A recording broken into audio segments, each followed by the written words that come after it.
Happy morning, dear friends. Here's yours, Dr. Rajanta. Welcome to Demystify with Ajay. Today we are just going to discuss on arithmetic and linear algebra operations with NumPy. Dear friends, NumPy is a Python library that provides support for numerical operations on large or multi-dimensional array and matrices. It also includes a wide range of mathematical functions that can be applied to these arrays, including arithmetic operations. Kindly have a note of that, dear friends. NumPy performs element-wise operations on arrays by default, and meaning that each element in an array is operated on individually. And here the dot product and matrix multiplications are example of operations that work on the entire array as a whole. And here, in addition to this basic arithmetic operations, NumPy provide a wide range of mathematical functions that can be used on arrays, including trigonometric functions or logarithmic function and exponential functions, and more are there. Let me just see one by one some few functions here. So let's just start with finding the square root, and here it is the one, dear friends. For finding the square root of all the element in the list, we are just going to make use of the square root function, that is sqrt. And kindly just have a note of it. Here the exact list, the element are having 10, 20, 30, 40, 50 as its element. And here the nums is the variable name of the list. And when on just passing the function sqrt, that is the square root function, of course we would just get the square root of each element individually. So let I just execute it and kindly just have a note of it. So this is what the exact square root of the function to find all the elements in the list. And then next comes the logarithmic, and here the log function. And this log function is used to find the logs of all the element in a list. And here it's so the same 10, 20, 30, 40, 50 would be the element of the nums. And when on just making the log function, and kindly just have a note of it, np.log is the exact function passed on to the nums, that is the list. And yeah, here we go, we are having the logarithmic function, that is the logs of all the elements in a list. And next comes the exponential. And kindly have a note of it, dear friends.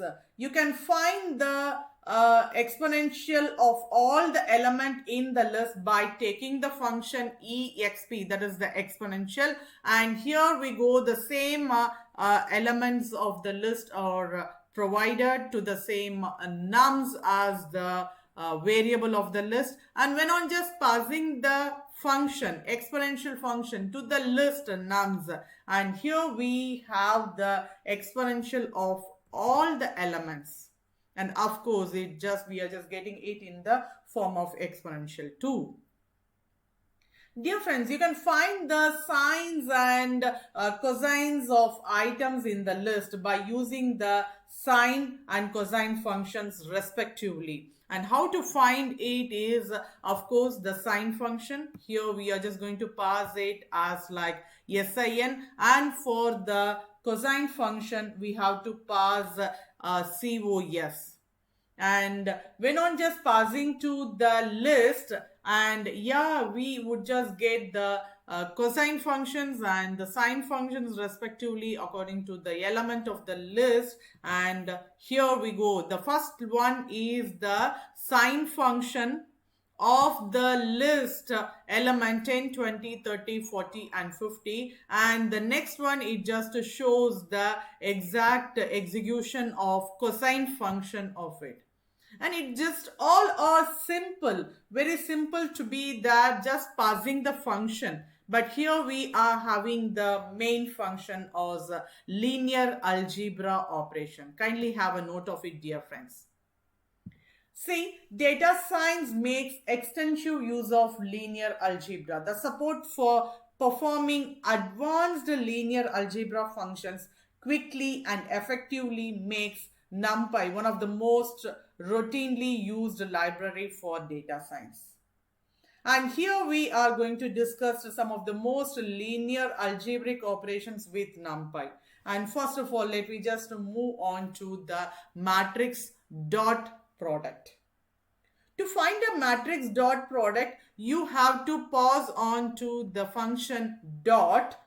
And to find the dot product, the number of columns in the first matrix must be matched to the number of rows in the second column. Kindly just have a note of it. I just repeat it. The number of columns in the first matrix should be equal to the number of rows in the second matrix. Of course, see here, this is the exact column and rows and columns of the matrix A, and we are randomly creating some matrix of 4 into 5 matrix, and of course it is 4 rows and 5 columns. And the second matrix B, yeah, here we are just creating randomly, and it's all about 5 into 4 matrix. And once for all, when on just doing the exact function of product is in the sense matrix multiplication, matrix dot product, yeah, here we just get the exact execution of it. And don't get much more doubt. Let me just have the print of A. One second. I just make you what is there in print of A. And let me just have the elements of B, and there we just take it. So see here, dear friends, the first one, it just shows the exact matrix of A. And then we just have the matrix of B. Of course, kindly just observe this exact matrix of A. We just have it as a 4 rows and 5 columns. And when on just coming to the matrix B, we just have 5 rows and 4 columns. And when on just producting it with the dot function, we just get the multiplication of the matrix A and B. And here is the resultant. And dear friends, in addition to finding the dot product of two matrices, you can also use element-wise multiplying two matrices. Yeah, it's very simple as like pausing the multiply function here. And kindly just observe here, we are just going to make use of the exact function by passing the row 1 as 10, 12 and 13, and just having the row 2 with the elements as 45, 32 and 16, and lastly the row 3 with 45, 32 and 16 the same. Yeah, let me just have our two-dimensional array with these elements, row 1, row 2, row 3. Of course, kindly just have a note of it, what you are just going to have it in the 2D.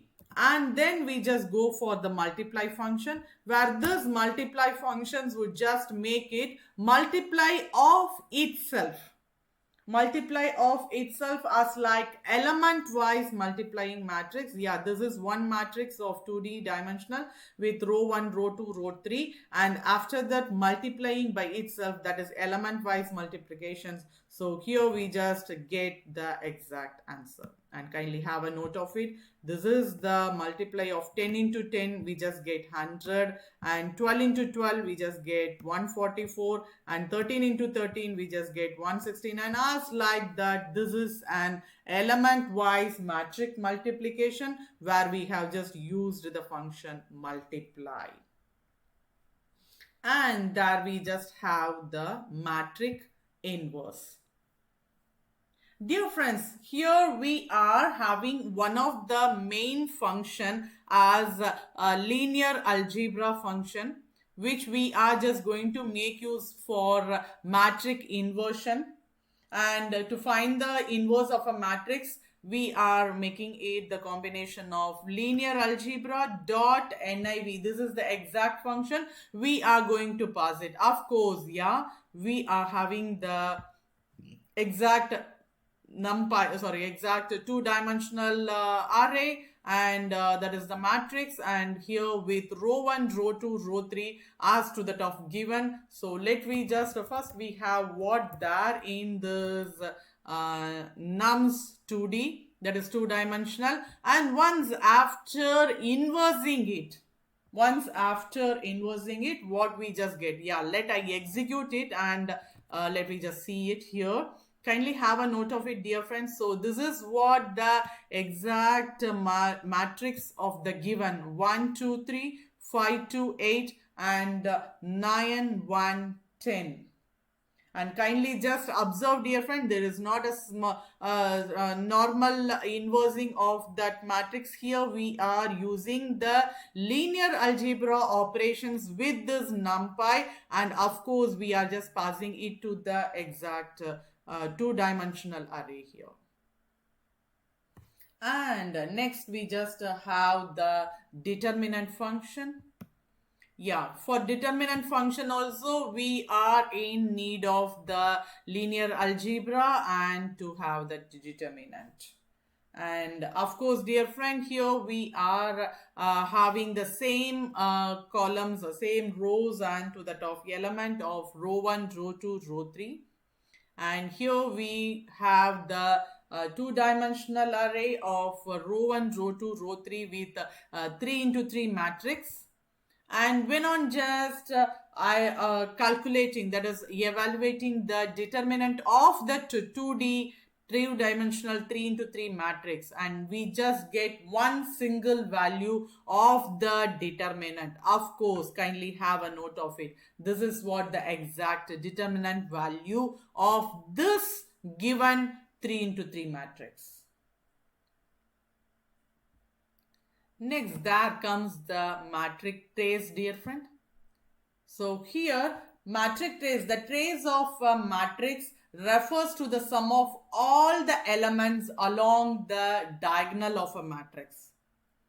Along all the diagonals. So kindly just have a note of it. To find the trace of the matrix, you have to use the function trace. So here we are not going towards the linear algebra. It is directly a trace, whereas we are just going to have only the summation of that diagonal element. And kindly have a note of it. Let me just print it, and then we just make that evaluation. And here we just go. So we are going to have the trace of that element, and kindly identify, dear friends, the diagonal is 1, 5 and 9, and when on making that summation of that diagonal element of a matrix, yeah, we just get the resultant as like 15. And here we are on to our main function here, that is a linear equation, solving a linear equations with NumPy. So now that you know how to use NumPy library to perform various linear algebra functions, so here we are just going to solve a system of linear equations, which is one of the most basic problem in linear algebra. And dear friends, a system of linear equations refers to a collection of equations with some unknown variables. And solving a system of linear equations refers to finding the value of unknown variables in that equations. And here, one of the way to solve a system of linear equations is by using the matrix. Okay, so let's try to solve the two equations here. Yeah, of course, here this is the exact equation. I'm just going to make it towards the matrix formation. And of course, we are going to convert the above equation here, that is 6x plus 3y is equal to 42 and 2x plus 4y is equal to 32. And we are just going to make it into a matrix and vector form. So here, how we are just making it to the matrix A, we just get the equation, and to the vectors, it is all on B. So here the number of rows in matrix A will be equal to the number of equations, and number of columns will be equal to the number of variables. And here in our case, matrix A will consist of 2 rows and 2 columns. And therefore, the value of matrix A will be constant term and on the left side of that equations. So here kindly just have a note of it, dear friend. Let me just make it towards an linear functionality. So here it's just we are taking our A is equal to us like the matrix of 6 and 3 and 2 and 4. Kindly just observe that equation here what we just having it. And of course the vector B will be the vector of size n. So where n is the number of equation in the system of linear equations. So here the value in the vector B will be the value on the right side of the equal operator. So in the system of this linear equation, so kindly have a note of it. This is also the given B, which we are just going to make it as 42 and 32. So this is the exact value. And finally, you need to create another vector that contains the value for your unknown variables. So here we are just going to identify the unknown variables, the value for unknown variables as x and y. And kindly just see, this is what we are going to name the vector x, which we have the x and y, which we want to identify. So the system of linear equation can now be, how it would be, as like Ax, which is equal to B. And to find the value of this unknown variable x and y, you have to make it this conversion of equation towards, kindly just observe here, dear friends, we want to identify this exact value. So we have to inverse the matrix of A and we have to do the dot product towards the B. So here, first of all, we have to take the inverse of matrix A. So this is what the first step we have to do, and take its dot product with the matrix B. So here after this, we have to do this one. This is the second step. And the resultant of this matrix, we would just get the exact value of x, where it would be the exact value for x and y, which is an unknown. So let me just go for the exact evaluation here. So let I execute this A and B. So here we just making the A inverse. So first we are applying for A inverse by passing the linear algebra functionality towards the inverse of A. And what is A? Of course, we are having 6, 3 and 2, 4. And when on inversing, kindly just observe, dear friends. So this is the A inverse, that is inverse of matrix A. And now we have to do the product, dot product with that A inverse and with the B functionality. So there we just identify, kindly observe, we are just going to have the resultant matrix X, which will contain the value of that unknown variables. So here 4 and 6. And 4 and 6 exactly, this is what the one which we identify, and the output shows that in our system of linear equations, the value of the unknown variable x and y are 4 and 6 respectively. And even though you can just put these values in the above equation and see if you get the exact answer or not. And yeah, dear friends, I think though this exact explanation of linear algebra would just made you motivate towards the mathematical functionality. And kindly subscribe the channel to never miss any updates. And here we are just going to have so many new series are all upcoming towards the functions, and never miss any updates. So kindly subscribe the channel, and happy learning, dear friends, and thank you.